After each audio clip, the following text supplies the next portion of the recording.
The blueprint, study my movement, more than the 2 cents. Was losing, now I'm oozing with success. Now I got the tools to beat the stress. I lose cause I'm a step ahead of you. Welcome to 3 Count Commentaries. Today we're going to be talking about NXT from September the 6th, 2022. But first, we got the most ridiculous note I think we have ever had. EC3 claims Velveteen Dream was recording people in the bathroom during a party. This is one of the most ridiculous. I don't know. Again, I wasn't there. I don't know if it's true or not. But I got some questions. I got a lot of questions for EC3 that he'll probably never answer because he'll never hear this. So let's go into this. EC3 was on a podcast, and he was on what's called Sportskeeda's The Wrestling Outlaws. Here's what EC3 had to say. He got arrested again. When's he going to get rehired? Probably not if that's on his record. Plus, he has a lot of demons in the closet. Oh, what do you mean? I'm glad you asked. Why not? Because in NXT, there was always some speculation of him being a little off. But you welcome that. You can be friends. We had a party and it was at my place. And he came over because I'm friendly and I'm a top guy. And I tried to welcome everybody into the thing. He left his phone in my bathroom with the camera on, trying to capture people taking pisses. So there. How did I know? Because it's my bathroom. When I walk in there, and I see a phone selfie style propped up filming, where if somebody is going to take a pee, they would have their phallus out urinating into the water. I'm not going to lie to you too. This was a late evening of partying, so maybe there were a few cocktails shared. Who knows what everyone else was on? As we know, if he'll do it in front of a cop, Lord only knows what he'll do behind a cop's back. So then, oh my God. Oh my Lord, bro. All right, there's more. Okay. He says, I'm like, what is going on? Am I tripping? I shouldn't be because I don't do drugs and that would trip me out. So I'm like, this is actually happening. What I did was I took the phone, I stopped the recording, I made sure the PP video of my wee was deleted because that was happening in my home, by the way. So delete, put it back, turn it back on so it looked like it was still happening. Ha ha, the big elaborate ruse. I walk out of my own bathroom because this is where I live. I sit on the couch, I go and I wait, and he goes right back into the bathroom. I go right back in there after that. Phone's gone. I'm like, I can't believe this. Here's the problem. Unnamed talents that I will not name in this moment, in this time, were probably doing other things in that bathroom. So instead of a blatant confrontation, I just said, everybody get out. I'm going to bed. Go get out. He continues, select people that were there. I informed of what happened. As I was informing them, that was where I would therefore be confronting on my next step, because I wanted them to know first before. What do you do with something like this? I'm an adult male who's been violated in his own home, in a sense, and who knows what else is going on. Let's continue. He said, these guys need to know. Well, one of them is still his buddy. Tell him this. And now it's like a dramatic thing where someone's like blaming me for recording myself. And I'm like, you know what? Whatever. This is ridiculous. But guess what? I'm a professional. So I go to be a professional. And we have a mini feud and it goes into Brooklyn Takeover. And as a professional, you give your body to your opponent. This dude claims that Velveteen Dream was recording him taking a piss in the bathroom. And his response was, I deleted the recordings, therefore there is no evidence. And I put everybody out instead of confronting the guy that was recording you. I'm sorry. If you were recording me taking a piss and I know it was you, and I truly believe that's what you were doing, we're throwing hands. All right? We are fighting. All right? We are fighting. So that's like number one. He didn't hit this guy. They didn't fight. He didn't say anything about this until now. Look, I can't say it didn't happen. I wasn't there. I promise you I wasn't there. But my God, You mean to tell me you knew this guy was recording other people taking a piss, and you just was kind of like, I'll just delete the videos and keep this to myself. I wouldn't tell anybody. Or I told select people because they might need to know. And then they didn't do anything. Look, I don't know, man. These dudes have to be the most polite guys of all time. You got to be one of the most polite dudes to ever exist. That could not be me. I could tell you that right off rip. It couldn't be me. I'd have beat the shit out of Velveteen Dream in that bathroom. Or, matter of fact, I probably wouldn't even assume that was what was going on. I'd have assumed he was doing some shit in that bathroom he ain't had no business doing, and he left his phone in there. You know, I don't really think about shit like that. You know, like, I don't know. But at the same time, if I truly believed you was recording me in the bathroom, we fighting. So, just the fact that there was no fight casts a lot of doubt for me on this. Because it seems like something worth fighting over. You know, somebody's trying to steal dick pics. I don't know about that one, dog. You and many others. I don't know about that one, dog. I presented the story. You know, Velveteen Dream's a weird kid, man. He finds himself in some really bad situations. But this one, if true, is the most bizarre of all. And somebody should have beat his ass. The fact that his ass is, I guess, today unwhooped casts a lot of doubt. Either that or these wrestlers are softer than I ever heard before. This crop of wrestlers today is super fucking soft. If a dude violates you by recording you peeing in your own bathroom and you didn't beat his ass, and then you didn't tell anybody, I guarantee you, if you'd have told somebody in NXT, oh yeah, I beat his fucking ass because he was trying to record people in the bathroom, they'd have been like, oh, you know what? Probably the wrong thing to do, but we'll take care of that. Because what he's doing is worse than you whooping his ass. All right? If that kind of shit, that kind of stuff makes me, nah, man. I refuse to believe that he fucked over an entire party full of grown folks and nobody put hands on him. I can tell you for sure some of the girls would have hit him. You know, like, so that casts a lot of doubt on this thing, but I presented the story as it was told. He might have some other kind of beef with the guy and decided to make some shit up, but who knows, man. Another note, Triple H has a new job. He got a raise, and he obviously got a raise like last week or something like that, but now he has a new job. And Frank A. Riddick also got a new job. Frank A. Riddick is promoted to president and chief financial officer, but Triple H is elevated to chief content officer. He is now the CCO, which is that's on a job that was created specifically for him. You know, let's read this. Stamford, Connecticut, September the 6th, 2022. Today announced that Paul Triple H Levesque has been elevated to Chief Content Officer. Additionally, the company has promoted Frank A. Riddick III to President and Chief Financial Officer. Since taking over creative for WWE, Levesque has architected a 15% spike in Monday Night Raw viewership and double-digit increases in social media engagement. As Chief Content Officer, Levesque will oversee creative writing, talent relations, live events, talent development, and creative services. The role will report to WWE co-CEO Nick Khan. WWE is one of the most prolific producers of premium content in the world, and I will look forward to this amazing opportunity, said Levesque. Having spent my entire career in this business, I'm confident that we have the right pieces in place to continue to grow our audience and deliver for our fans around the world. This is interesting.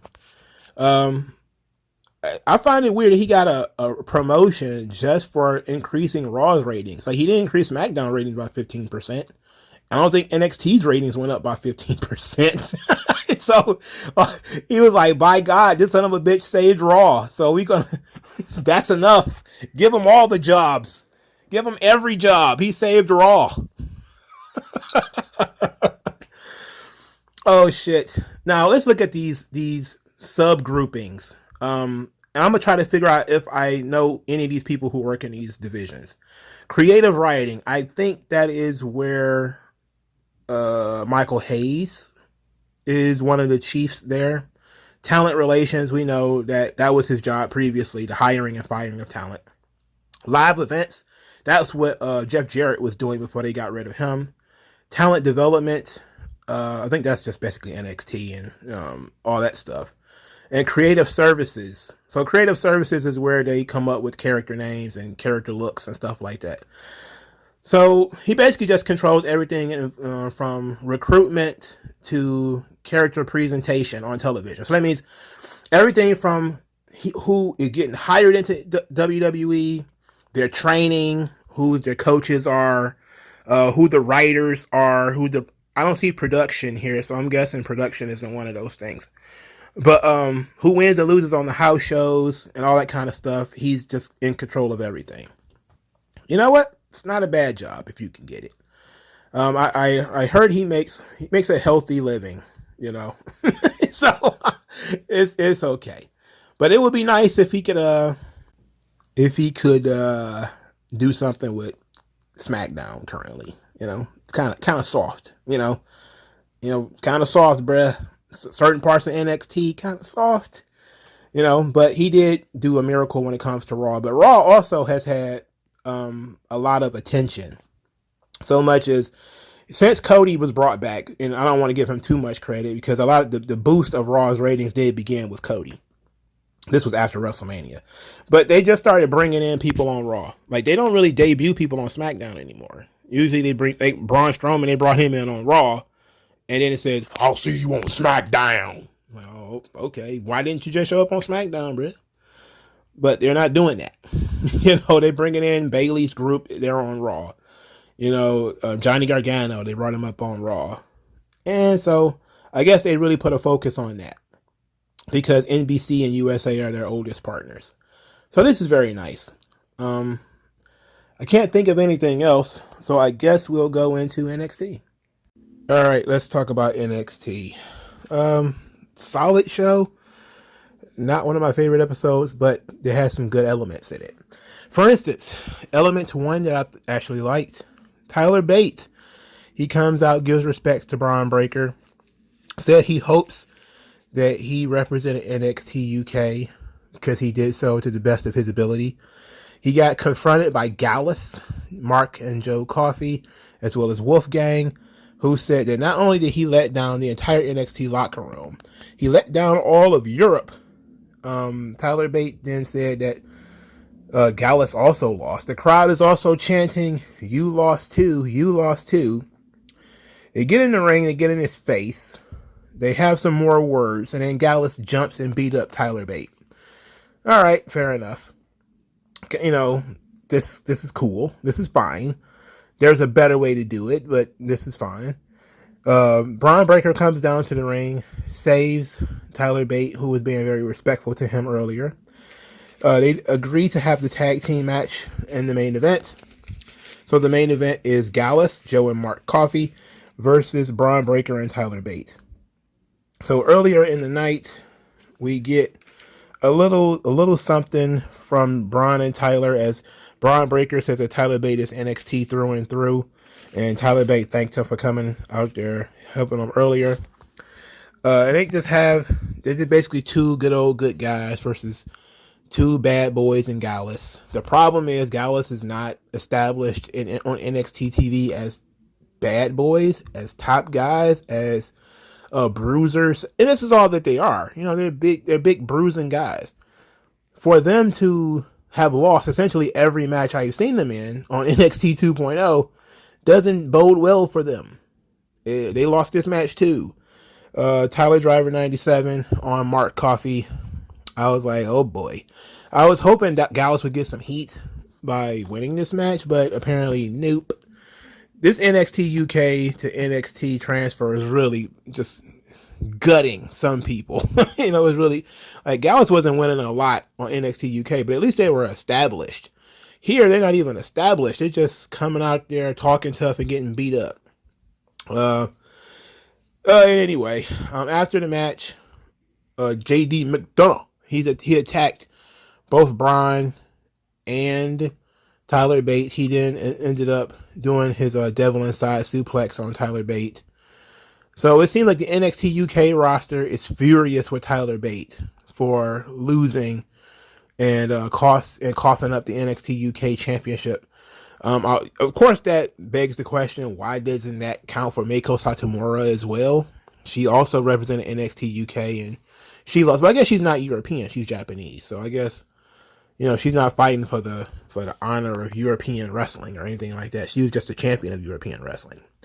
That being said, though, before Tyler Bate really got to talking, I was thinking about, a cool way to do this, and having the ghost of NXT UK champions past, essentially kind of shaking their head, and maybe even having Ilya Dragunov, who's the only one who's not on the WWE main roster, him being the guy who confronts, Tyler Bate, and him saying, you don't understand what I had to do to get that championship, and now it's gone. And the fault is yours, blaming him for it. But I like that the roster is pissed at him. He's supposed to be the standard bearer. He's supposed to be the captain of the team. He comes out smiling and shaking hands and everything, showing respect to the guy who beat the brand and took over. I just think it's a really cool story. It's a good reason for those guys to go after him. It's a good thing to keep Tyler Bate a babyface because, he's trying to be respectful. He lost fair and square. What the hell can you do? You lost fair and square, right? So I like this. Just didn't like that Gallus lost. I would prefer for us to actually establish them as, sort of tough guys, but we don't know how long they're going to be around. Because I actually like Gallus, we don't know how long they're going to be around. And yes, I did understand Joe Coffey this week. So on the can't understand them scale, I think it's been 3 weeks of not being able to understand Joe Coffey and 1 week of being able to understand him. So we're still behind. We're still trying to figure out what's going on. All right, so Pretty Deadly is backstage and they're hanging out with Lash Legend. Of course, they're being annoying as ever. Breaking down how they're the greatest NXT tag team of all time. Side plate check. Double side plate check. Yes, boy. And Lash Legend comes in and tells them that there's people tweeting about them. Tweeting negativity about Pretty Deadly. And that they're only the tag team champions because of Damon Kemp. They say, no way. They're the greatest tag team of all time. The people at home don't know what they're talking about. There's always a problem with them. And that they're going to go out and prove it. They're going to go out and prove that they're the greatest tag team of all time. So as they're wandering the NXT campus, I guess it's fair to call it a campus, they run into Tony D and Stacks, who are standing at a little table drinking coffee. I don't know what this is. Cappuccino, espresso, mocha lattes. I have no idea. And I don't even understand why Tony D'Angelo is drinking coffee right now. And he's hanging out with Stacks. And Pretty Deadly stopped by. And Tony D'Angelo wants to have coffee with them. And they're willing to have coffee. They're good chaps. Tony D'Angelo says, well, how much did it cost? And they're like, there was no entry fee, silly goose. And they're like, no, what are you talking about? How much did it cost you to get Damon Kemp to turn on Diamond Mine? And they're like, no, we had nothing to do with that. We won these titles all on our own. And they stormed off again in order to prove it, that they did all of this all on their own. They literally didn't have anything to do with Damon Kemp. We're going to talk about that in a minute. But, matter of fact, let's talk about it now because it ties into something that we're going to talk about later. So Damon Kemp, he cut a promo on why he turned on Diamond Mine. First, he talked about his own credentials, him being a collegiate wrestler, and Roderick Strong welcomed him into Diamond Mine. But he was always left out. He was never really involved in anything. He was just kind of a hanger-on. They didn't let him cut promos. He didn't get to work as a singles. He didn't really get to do anything. He didn't feel like he was accepted by Diamond Mine. Then he said that he beat Brutus in college, and Julius is jealous because Roderick Strong actually liked him. But after he realized he wasn't going to be accepted, he decided to stir the drink. And on the Roderick Strong Julius Creed beef. And he was going to give Julius one more opportunity to accept him as a member of Diamond Mine. And when he failed that cost him the tag team championships. So his reasoning is he's just a jealous hater. You know, he feels like he's better or as good as the members of Diamond Mine. He didn't get the opportunity. Okay, I like that because it's true. You know, Damon Kemp didn't really do that much in Diamond Mine. He was just kind of Roderick Strong's, boy, and that was kind of it. So I actually liked this. I actually liked this whole thing here. They gave him a reason for turning heel. He didn't do a stand-up promo. It was a pre-tape in the back. So that's okay. We can't really gauge his mic skills from that.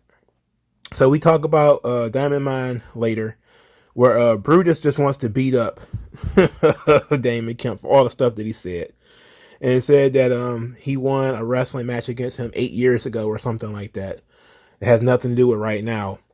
Julius said that he's going to use Kemp's betrayal as fuel for the fire as he wrestles. They plan to wrestle Pretty Deadly next week. This, of course, led Pretty Deadly to show up and said they did this all on their own, and they're going to let the WWE Universe pick the stipulation for the match. They don't want the Creed brothers to have no excuses. Then Julius said that all the rage that they feel, they're going to unleash on Pretty Deadly's bitch asses. Which, of course, never has anyone ever been called a bitch ass on a wrestling show, and it's been more apropos than if you're talking to Pretty Deadly. I mean, fuck. But those guys are legitimately hilarious, and I love them. I like Pretty Deadly. They're great. They're phenomenal. They're funny as fuck. They're entertaining as hell. Everything about them is just funny as shit. They have 100 gimmicks. Like they just have gimmick on top of gimmick. It's just so much. Now, as far as the universe picks the rules for this 1 year anniversary show, which I'm not sure if I like the whole Cyber Tuesday aspect. I was never a big fan of Cyber Tuesday. The Cyber Sunday, Taboo Tuesday, that's what it was called. Taboo Tuesday, Cyber Tuesday, whatever the fuck. When I got back into wrestling, that shit was going on already. I was like, okay. It was already a thing. I was just kind of like, this is stupid. These guys don't know who they're working with. I mean, the company is clearly steering you in one direction, and every time they do fan votes, it never goes the way that people want it to go. I remember when TNA did fan voting and Desmond Wolfe kept becoming the number one contender. So they just kept beating them. They just kept jobbing the fucking guy out. They keep voting him number one. That was like the last time a wrestling company really tried to do fan voting as a serious thing. But it's a gimmick that they're using now. They're going to have a fan vote for the stipulation between Pretty Deadly and the Creed brothers. They're also going to have a fan vote for who Carmelo Hayes' opponent is going to be. We'll talk about that in a moment. So Pretty Deadly had a pretty tough night. Match 1, Toxic Attraction loses to Nikki Ash and Doudrop. Mandy Rose was not there. She was busy sitting poolside, absolutely pulling up Shawn Michaels' Playgirl with the titles. I mean, can't be. It's certainly not worse than what Paige did with the belt, for Christ's sake. Nikki Ash and Doudrop winning is repugnant. It is absolutely abysmal. It is a violation. Why on earth would Toxic Attraction lose? I don't get it. Nikki Ash and Doudrop, they're jobbers. This is the first match I think they've ever won as a tag team. This is offensive to me. Look, I don't care if they're even about to call Toxic Attraction up. I don't like this. But we'll see. Meiko Satomura is backstage. She says she's very disappointed in herself. Hopefully she's not disappointed in NXT UK. She's then challenged by Cora Jade to a match. She tells Cora Jade she already has a match, and her opponent is the very respectful Roxanne Perez. So that is the third match on the show. Roxanne Perez loses to Meiko Satomura. This match was very good. Babyface versus babyface. To be quite honest, I think there was a lot of babyface versus babyface, heel versus heel stuff here. Doesn't bode well for either side, to be quite honest. And it doesn't bode well for the crowd either. You're going to force them to make a decision or force them to sit on their hands. Anyway, the crowd was really into this because they respect both athletes. So they shook hands before the match. They had a serious match. It was actually pretty good. They teased the disqualification by having Cora Jade in the background watching bitterly on the TV, and then she eventually just stormed off. So they led you to believe she was coming out there and she was going to do something. Roxanne Perez's offense was actually very agile. It was actually very smooth. She looked better in this match than she had looked in sort of her previous matches. She actually looked very good here. I actually like the Satomura special, that handspring knee smash that she does. I thought that was pretty dope. But Meiko Satomura wins with the Scorpio Rising, which is a running kick to the head. They respect each other after the match, and then Cora Jade blasts Roxanne Perez with the kendo stick after the match, and then is chased off by Meiko Satomura. Okay, this match was good. I liked the match. They're still with the Roxanne Perez Cora Jade story. They're kind of telling the story now that Cora Jade had this idea, but Roxanne got to it first. So they're kind of showing that, Cora is still kind of following in Roxanne's footsteps. She's still, one step behind, which is fueling the jealousy and the bitterness a little bit more. Okay, cool. We got Apollo Crews. He talks about the test of a man's character is not in his defeat, it's his response to defeat. And he starts talking about Grayson Waller, the true character of Grayson Waller. Not one eye poke, that could be a mistake, but two eye pokes. And that Grayson Waller blurred his vision. Now he can't see far into the future. And he has a red eye now, where Grayson Waller poked him in the eye. So Grayson Waller simply poking him in the eye destroyed his superpower. That was his kryptonite, was thin fingers. Okie dokie. All right, if you say so. I guess we don't need to do the futuristic thing anymore, unless that shit coming back. I don't know. Maybe that was just their way of writing it off, that Grayson Waller is such a heel. He ended Apollo Crews' superpower. What the fuck?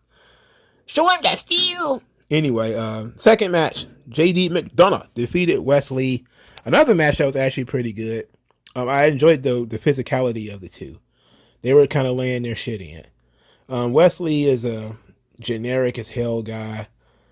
I really wish with all the TV time that he gets, he would actually do something else. And then if, spoiler, there's still Ricochet still floating around. And with Ricochet being there, and Wesley becomes almost redundant. Like he's the same kind of character. So speaking of Ricochet was in the fourth match. He defeated Trick Williams. Trick Williams actually looked pretty good here. He didn't look too bad. Later, Carmelo Hayes was on commentary for this match. Later, Trick Williams said that he's still taller, stronger, and better looking than Ricochet. And Melo said that he's beating everybody. He's tired of talking about Ricochet and everybody else. He's beating everybody. Everything's done. There's nothing left for him to do. Then he was made aware that he's going to have to defend his title next week against an opponent that the WWE Universe will choose. And I'm guessing they're going to choose Ricochet. And I'm guessing he's going to lose the title to Ricochet. That's going to be my guess. All right. Sure. Okay, we'll see. We'll see. But I'm surprised they didn't do more with Trick Williams here. They had a Trick Williams match. They had a Ricochet match that they didn't really promote. I would think if you brought people up from SmackDown or over from Raw or SmackDown, you would promote them because they would be the people that, folks would be tuning in to see, right? And you would make sure they're doing something important on the show. Like a guy like Apollo Crews being on the show should be treated like he's important. I know that, for most people, they're kind of like, Apollo Crews, why? He's a job guy. Like he's somebody that if you watch Raw or SmackDown, you know who he is. And he could be a lightning rod for people, you know, who might be a fan, who might be interested in what he's doing down there. That's all. So definitely should have Ricochet being promoted a little bit more for NXT. Anyway, Schism, they're still down there giving away buttons. Well, the Dyad are. That's weird. And I don't understand why they're doing this. Because people just keep taking these buttons and throwing them away. That's what Kiana James did. She took a button, claimed that she really loved the idea behind it, and then had her assistant throw it in the garbage. She's very verbally abusive to her assistant as well. She is, of course, yelling on the phone. Well, she's talking sternly on the phone, not really yelling. And then she runs into Ariana Grace, who is setting up her schedule for next week or something or other. Just being a very important person. Ariana Grace and Kiana James, they've heard of each other. They are similar in that they're business ladies in a way. And they decide to meet for training sessions together or something like that. Anyway, they're seemingly about to put them together as a tag team. All right. I don't mind this. They'll find a way to make the characters work. So, all right.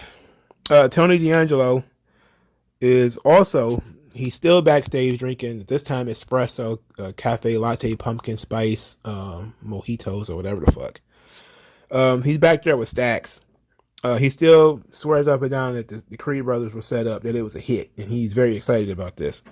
Cameron Grimes walks back over, and Tony D'Angelo likes that because he asked him again to join the D'Angelo family. Cameron Grimes says no. He refuses. He says no. Tony D'Angelo said the other two guys who said no to me, they aren't here anymore. I'll run them out. Cameron Grimes said, I'm not those two guys. I'm different. Then Stacks leans over and says, yeah, you're right. Because people respected those guys. And of course, what they call it, Chekhov's gun. That if you show a gun, you have to use it. Well, coffee, similar. Water is another one. Pies, cakes, that kind of shit. So Cameron Grimes throws the coffee in Stack's face and he gets beat down. Tony D'Angelo and Stacks beat the tar out of him. And then they put him through a table. Okay. So then we have to ask the question, in the tag team match that's upcoming, Tony D'Angelo and Stacks versus Cameron Grimes and an unknown partner. All right. We'll have to see what that is. I have no idea who that's going to be. I can't even venture a guess, to be quite honest. All right. Axiom defeated Nathan Fraser in match 1 of their 3-match series. I didn't know that when they agreed to do a best of 3, that it was single matches. I thought it was a 2 out of 3 falls match. So that's what I thought was happening. Because as Nathan Fraser is explaining in British rounds, that's what British rounds are. They're basically 2 out of 3 falls matches except for their timed rounds. I don't understand how we became 2 out of 3 matches and then the winner gets nothing. Like, I'm going to beat you twice and get nothing out of it. There's nothing on the line. There's no promise of a match with Carmelo Hayes or Braun Breaker or nothing. There's just nothing on the line. Not even a Canadian quarter or anything like that. Come on, Sean. You got to do better than that. Javier Bernal, he's big body Javi. He's still hanging around. He's talking about when he was on Level Up, blowing minds and kissing dimes. I was like, good Lord, what the hell? He got into it with the security guard again. And then he says, I'm an NXT superstar. You're just a security guard. And security guard, like, well, I might just be a security guard, but I'll whoop your ass. Big body, Javi. Apparently the security guard is another wrestler, but I have no idea what his name is. And they agreed to have a match next week. So big body Javi will be wrestling the security guard next week. Interesting debut of this new wrestler. We're just going to have him as this sort of no-nonsense security guard. Is he going to be like the Big Boss Man? Because the Big Boss Man was pretty fucking cool. You know, babyface or heel, Big Boss Man ruled. All right. He's either a corrupt cop or, you know, stand up for law and order. I like the enforcer era, the pre-Shield big boss man, the king of disrespect. I like that. He was a very young man too. You know, it's strange that when he was the big boss man in WWE, he was so young. Like, that was crazy, and he hadn't been in the business a long time either. Wow. But maybe that's what they're going with the security guard guy. He's going to be either a mall cop, like that silly fat guy King of Queens movie, or he's going to be like the big boss man, where he's going to be like the most ultimate security guard ever. I'm not sure which one I'm actually more interested in. All right, they're going to have NXT trading cards. I'm very interested in that. I'm a trading card collector, so I'm interested in those trading cards. And somebody named Sol Ruka will be debuting soon. I've been seeing clips of her. She's very athletic. She just seems like another white girl who does a lot of yoga. And that's just seemingly the 99% of all NXT talent now is just white girl who's very flexible and does gymnastics. I don't know what her actual thing is.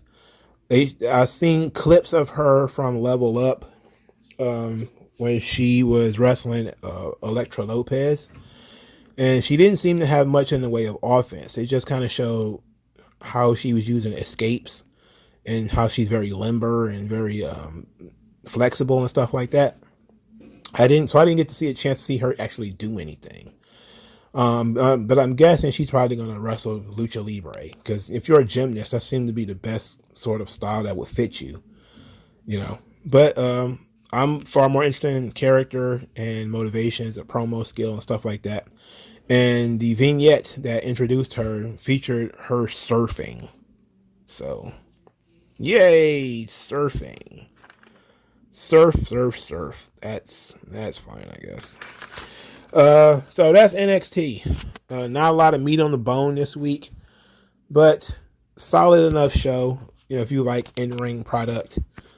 So, you know, you had JD McDonough and Wesley was a good match. Axiom and Nathan Fraser, really good match. Tag team match in the main event was really good. So if you're a work rate guy, this show was pretty solid. They're still trying to take the opportunities to reset the table after the big event, you know, and the big ordeal of getting rid of NXT UK and bringing all that talent in. It's going to be a while before they, you know, learn what they're going to do with these talent and where to put them and how to properly use them and who are they going to keep and who are they going to get rid of and who are they going to elevate and who are they going to push, you know, and all that kind of stuff. It's going to be a little while. So I'm cool with that. You know, I just wish they didn't do so much babyface versus babyface stuff. If you're going to have a 2 out of 3 falls feud, there should be something on the line. Maybe Axiom's mask or something like that. Maybe they'll add something after each one of them has won one match. They'll add a stipulation or they'll add the stakes or whatever. But now they're just having matches just to have matches. And that's going to bring both of them down, if we're being honest. Because Nathan Fraser's been on the roster for a while now. And he still has no character. He's just... I'm good friends with Seth Rollins. He trained me. Now, watch me go run around very fast in this ring. And you know what? I don't mind it sometimes. But other times it's kind of like, get this boring, fast guy the fuck out of here. Yes, you're very fast, Nathan Fraser. You're very, very fast. I appreciate your fastness. But...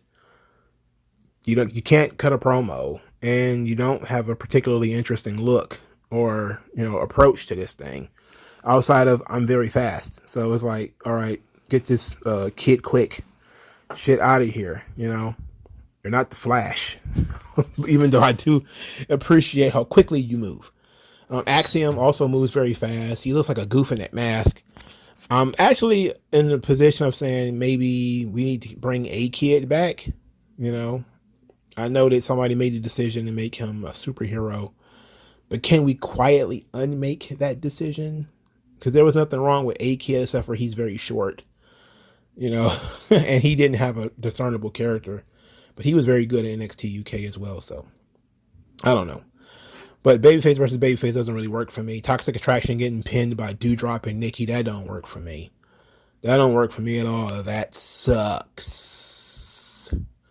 Unless Doudrop is about to be one of the people that challenged Mandy Rose. Maybe that's what they're going to go for. Maybe they're going to go for Doudrop. It's going to be a contender for Mandy Rose's title. I'm not really a fan of it, but I guess it's a stopgap until the whole Nikita thing jumps off. I love Pretty Deadly. I love the Creed brothers. All that stuff's working. You know, everything with them is working. Tony D'Angelo is once again kind of off square. I don't know what's going on with him or what they're doing, but they need to tighten up.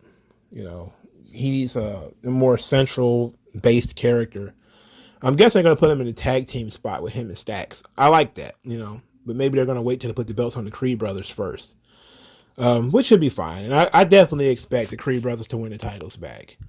You know, Pretty Deadly doesn't really need to be the champions. They don't really need much of anything. They're just so humorous and funny. They could be aimless and still work out. Other characters need flat out directions, but you can have sitcom characters with Pretty Deadly by just putting them in weird situations and they don't change, but they have ways of interacting with people and interacting with chaos that makes people laugh and are entertained with them. They have staying power. You're not going to change their characters. They're not all of a sudden going to become tough guys. So you can put them in ridiculous situations and they can make everybody laugh. And that's great. That's a great role for them. They don't need to be the champions all the time. They don't need to be the champions for a long period of time. They can be entertaining without the belts. And that's a prime spot, because that's the spot where you'll be around forever. Like a Santino or a, what was that fucking guy? Not R-Truth, you know. Those guys they last forever because they're entertaining. They don't have to be the champion. They don't have to be the top guy. They can lose 100,000 matches. The Miz, another one of those kinds of characters. Though Pretty Deadly is in that realm. You know, if you give them a situation and they can make the most of it and they can be funny, it doesn't matter what it is. It could be you spilled coffee on my lace shirt and Pretty Deadly just throw a fit for 2 hours and most people will think it's hilarious and be entertained. So they don't need to be the champions. You can put the belts back on the Creed brothers. They're a little bit different. They're a lot more serious as a tag team. And I think that's mostly what people are into. But I think we're going to actually see title changes next week, because next week is the 1 year anniversary of NXT 2.0. So I was down with NXT 2.0 from the beginning. You know, I didn't hate it at all. I liked it. It's been a rocky road, of course. Been, you know, some new talent ain't as good as others. They made a lot of weird decisions over this past year. But I think ultimately going to NXT 2.0 was absolutely for the best. It was absolutely the right decision, you know. But let me know what you guys think about this show, about Velveteen Dream, about Triple H's new job, all this kind of stuff. And I'll talk to you guys later, man. Peace out.